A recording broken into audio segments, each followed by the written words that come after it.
하나님 말씀은 사무엘하 24장 1절에서 10절까지의 말씀입니다. 사무엘하 24장 1절에서 10절입니다.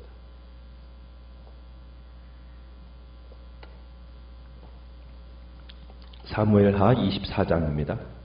1절 제가 먼저 읽겠습니다. 여호와께서 다시 이스라엘을 향하여 진노하사 그들을 치시려고 다윗을 격동시키사 가서 이스라엘과 유다의 인구를 조사하라 하신지라.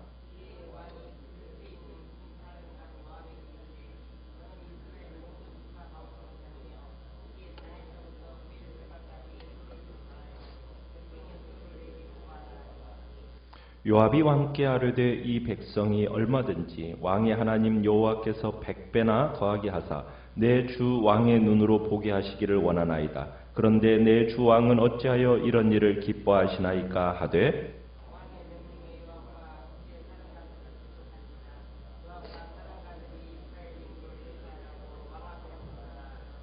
요단을 건너 갓 골짜기 가운데 성읍 아로엘 오른쪽 곧 야셀 맞은 쪽에 이르러 장막을 치고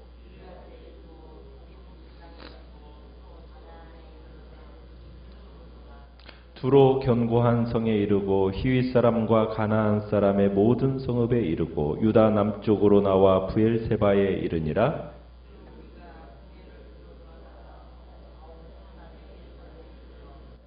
요압이 백성의 수를 왕께 보고하니 곧 이스라엘에서 칼을 빼는 담대한 자가 80만 명이요 유다 사람이 50만 명이었더라. 다윗이 백성을 조사한 후에 그의 마음에 자책하고 다윗이 여호와께 아뢰되 내가 이 일을 행함으로 큰 죄를 범하였나이다. 여호와여 이제 간과하옵나니 종의 죄를 사하여 주옵소서. 내가 심히 미련하게 행하였나이다 하니라. 아멘. 오늘 말씀은 다윗의 인구조사라는 제목으로 말씀을 나눕니다. 사무엘하 24장을 끝으로 이제 다윗의 일대기가 끝이 나게 됩니다. 그런데 이 마지막 에피소드가 그렇게 우리에게 있어서 감동적인 끝이 아니라 좀 별로의 모습으로 끝이 나는 것을 보게 됩니다. 인간의 추함과 인간의 오류를 여과 없이 드러내면서 마치고 있는 거죠. 다윗은 참 훌륭한 신앙임에는 틀림없습니다. 그럼에도 불구하고 그도 역시 연약한 인간이라는 것을 다시 보여주는 말씀입니다. 참 다윗은 비교적 착실한 신앙생활을 해왔어요. 그러나 그도 역시 부족하고 허물 많은 죄인이었습니다. 우리가 그의 생애의 기록을 보아왔지만 실수와 범죄의 사실도 등장하죠.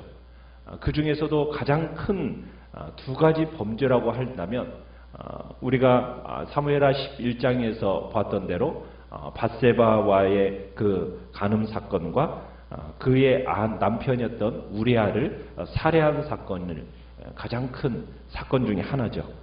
그리고 오늘 우리가 보게 되는 본문에서 나오는 인구 조사 사건입니다. 그런데 얼핏 보면 인구를 조사하는 것이 무슨 죄냐? 우리 이렇게 생각할 수 있지 않습니까? 일반적으로 생각해봐도 인구조사가 그렇게 나쁜 일이라고 생각되지 않을 수 있잖아요. 또 성경 다른 데를 보더라도 우리가 민수기서만 보더라도 하나님께서 인구조사를 하도록 명령을 하셨던 것을 볼 때 인구조사가 그렇게 큰 잘못일까라는 의아한 생각이 들기도 합니다.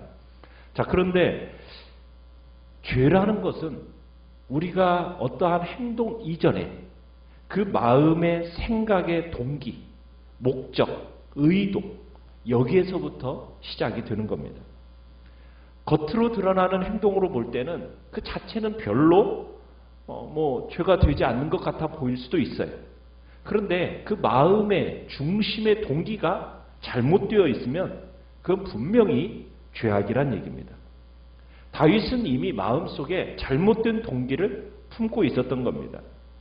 오늘 본문에 나오는 인구조사는 바로 하나님께로부터 명령받은 게 아닌 다윗의 독단적인 행위였습니다. 자, 그러면 다윗이 이 인구조사를 했던 근본 동기가 무엇이었을까?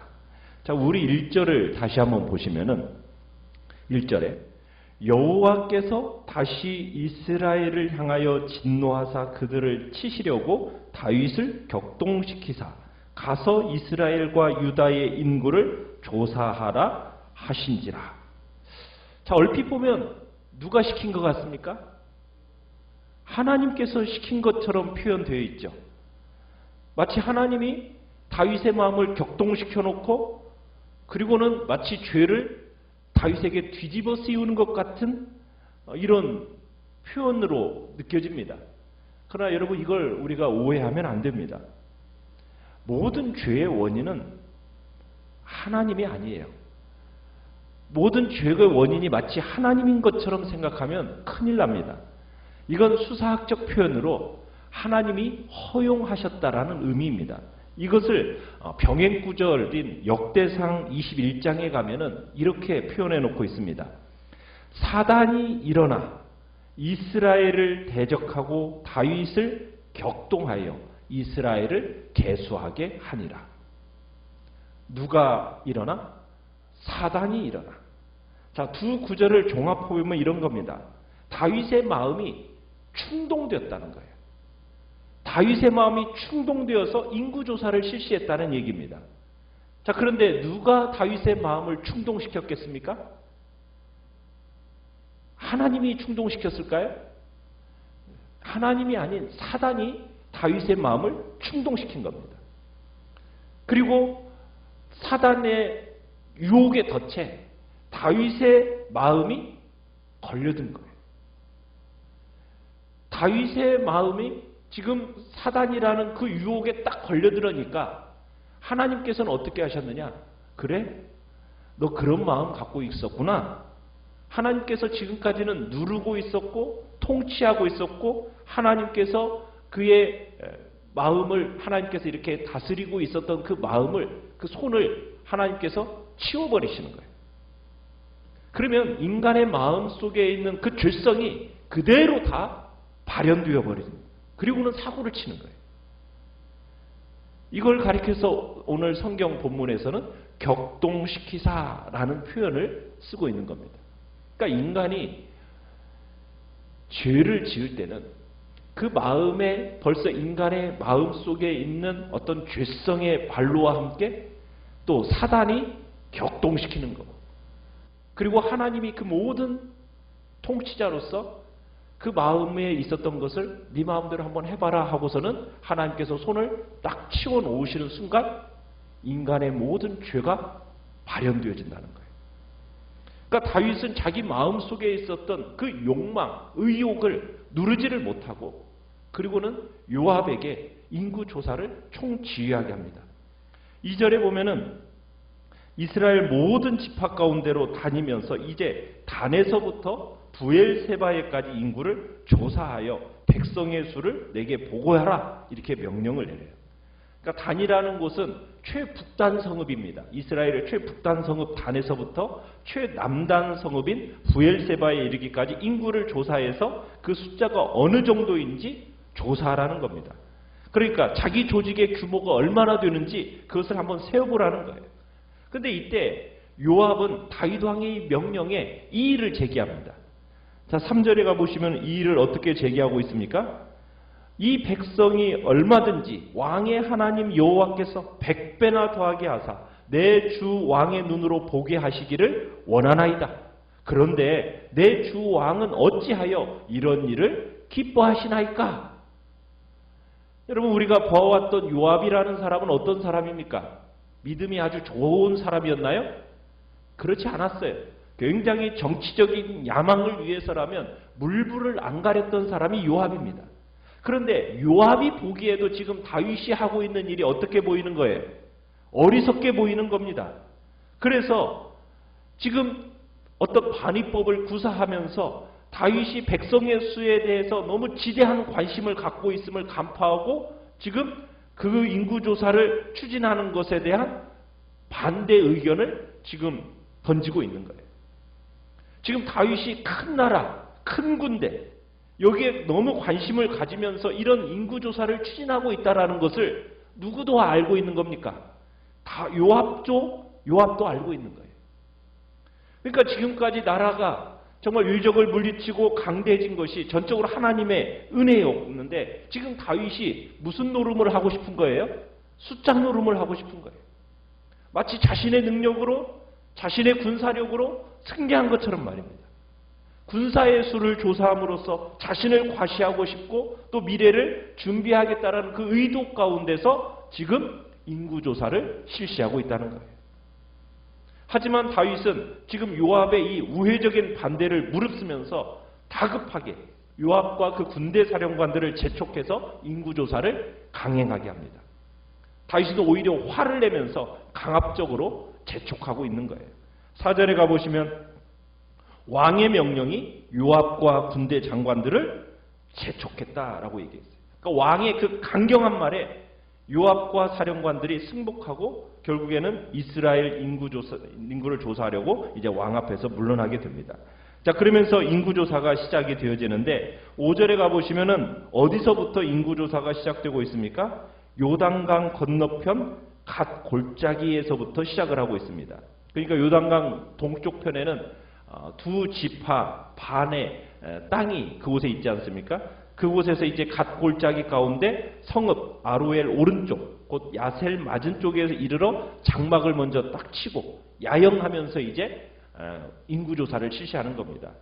그리고서는 길르앗에 이르고 또 닷딤 호시 땅에 이르고 또 다냐안에 이르러서 시돈으로 돌아서 두로 견고한 성에 이르고 히윗 사람, 가나안 사람의 모든 성읍에 이르고 결국에는 유다 남쪽으로 나와서 블레셋바에 이르렀다.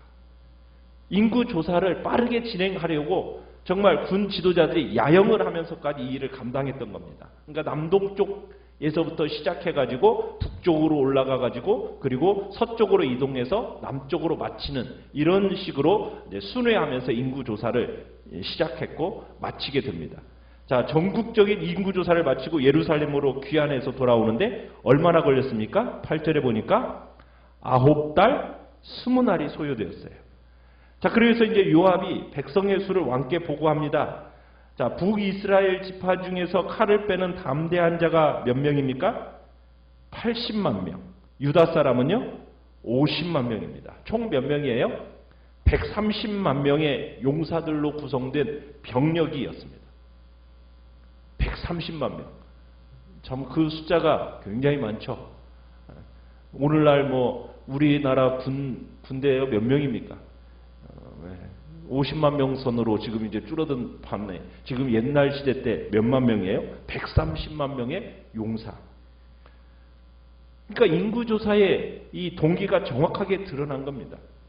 다윗 왕국을 유지하기 위해서 지금 전사가 필요하다는 식으로 내 정도가 정말 내가 이 정도 되는구나 어떤 세를 과시하는 겁니다. 이 모습은 지금 다윗이 믿음으로 사는 것에서 철저하게 벗어난 모습을 보여주고 있는 겁니다. 130명의 칼을 뺀 용사들의 나라. 하나님에 대한 신뢰가 아니라 자신감, 자신의 무력에 의지할 가능성이 있는 나라. 그런 나라가 되어버렸다는 겁니다. 칼에 대한 신뢰, 용사에 대한 신뢰. 이게 바로 다윗의 죄였던 거죠. 그리고 이스라엘 백성의 죄였던 겁니다. 아니나 다를까 이제 10절에 반전이 일어나죠. 어떤 이유에서인지는 알 수는 없습니다. 그렇지만 다윗이 백성을 그 인구조사를 한 후에 뭘 느꼈어요? 그 마음에 큰 양심의 가책을 느끼게 돼요. 그래서 자책하게 돼요.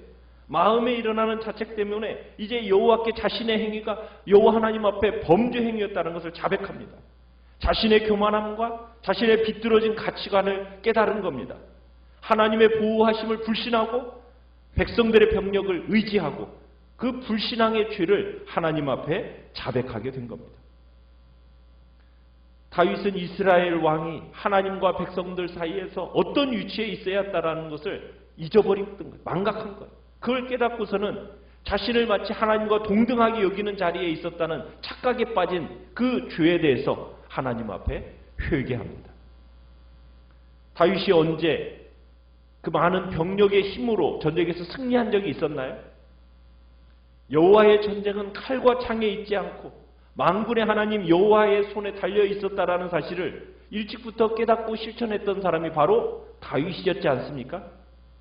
골리앗을 물리칠 때 정말 소년 장수 다윗의 입에서 터져나왔던 그 든든한 신앙 고백, 우리가 기억하지 않습니까? 뭐라고 고백했습니까? 너는 칼과 창과 단창으로 내게 나아오니와 나는 만군의 여호와 하나님의 이름 곧 내가 모욕하는 이스라엘 군대의 하나님의 이름으로 내게 나아가노라. 또 여호와의 구원하심이 칼과 창에 있지 아니함을 이 무리에게 알게 하리라. 전쟁은 여호와께 속한 것인지 그가 너희를 우리 손에 넘기시리라. 다윗은 골리앗과의 전쟁의 수단이 자신의 전쟁 방식을 하나님의 이름으로 강조적으로 사용했던 것을 우리는 기억하고 있습니다. 그런데 지금 다윗이 뭘 하고 있습니까? 군인을 계수하고 있습니다. 군인을 계수한다는 건 뭐예요? 하나님을 신뢰하는 것과는 반대예요. 기도와도 대립되는 것입니다. 시편 20편 7절에서는 어떤 사람은 병거, 어떤 사람은 말을 의지하나 우리는 여호와 우리 하나님의 이름을 자랑하리로다. 그렇게 가야 되는 것이 우리 신앙인의 마땅한 바인데 지금 다윗이 인구를 조사를 하면서 내 군대 세력이 얼마나 되나, 징집 대상자가 얼마나 되나, 또 내가 세금을 징수할 수 있는 근거를 마련하기 위해서 또한 이런 인구조사를 실시한 겁니다. 사람에 대해서 비인간화, 어떻게 보면 독재적인 어떤 국가 권력의 특징이 지금 나타나고 있었던 겁니다. 인격적인 하나님을 대표해야 할 다윗 정부가 지금 정체불명의 어떤 관료주의로 변질되고 있었던 겁니다. 어느 시점에서부터인지 다윗이 하나님에 대한 마음보다는 사람의 숫자에 관심이 많아지고 더 그 숫자에 마음을 두고 의지하는 마음이 생겨나게 되었다라는 거죠. 하나님을 신뢰하기보다 어떤 인간의 힘과 인간의 자원을 신뢰하게 되었던 겁니다. 이유가 뭘까요? 그렇게 믿음이 좋았던 다윗이 어찌하여 이러한 길을 걷게 된 것일까? 우선 개인적으로는 하나님으로부터 멀어지면서 하나님과 교제를 나누는 모습이 사라져가고 있음을 보게 됩니다. 하나님으로부터 멀어진 다윗, 교만해서 마치 자신이 이룬 업적인 양 과시하고 그 결과물들을 의지하고픈 마음이 생겨나게 된 겁니다. 그러다 보니 주변 사람의 조언에 귀를 기울이지 않습니다. 자기신의 고집대로 일을 추진하려는 모습이 나타나게 됩니다. 그렇습니다. 믿음의 사람이라 할지라도 말씀 앞에 끊임없이 자신을 세우지 않으면 순간적으로 어리석은 잘못을 저지르게 되는 것이 우리 인간입니다. 우리도 어느 순간에 사단의 그 유혹의 덫에 우리가 걸려들지 모르는 거예요. 내 마음을 우리는 믿을 수가 없습니다. 내 마음속에서 일어나는 죄성과 사단의 그 유혹에 딱 걸려들어서 하나님이 은총을 베푸시지 않으시면 언제든지 우리는 쓰러지고 넘어지고 그리고 하나님 앞에 큰 죄악을 범할 수 있는 연약한 존재라는 사실을 끊임없이 기억해야 되는 것입니다. 그러기에 주님 앞에 우리는 조용히 나아가 그분의 말씀 앞에 나를 세우고 하나님의 말씀을 앞에서 내 연약함과 나의 부족함과 허물들을 끊임없이 회개하고 겸손히 한 마음을 끊임없이 유지하는 것이 우리의 인생이 주님 앞에서 복된 길을 가는 유일한 길임을 오늘 다윗을 통해서 우리에게 보여주고 있는 것입니다. 우리가 혹시 하나님과의 교제가 정말 풍성하게 이어져 가고 있는지, 혹여나 그것이 단절되고 있는지, 교만한 마음으로 남의 이야기를 듣지 않는 완고한 마음이 혹여나 고집스러운 마음이 내 안에 있지는 않은지 오늘 이 시간 주님 앞에서 돌이켜보면서 내 마음이 주님 앞에 겸손을 유지할 수 있는 은혜를 베풀어 달라고 이 시간 주님 앞에 기도하시길 바랍니다. 말씀을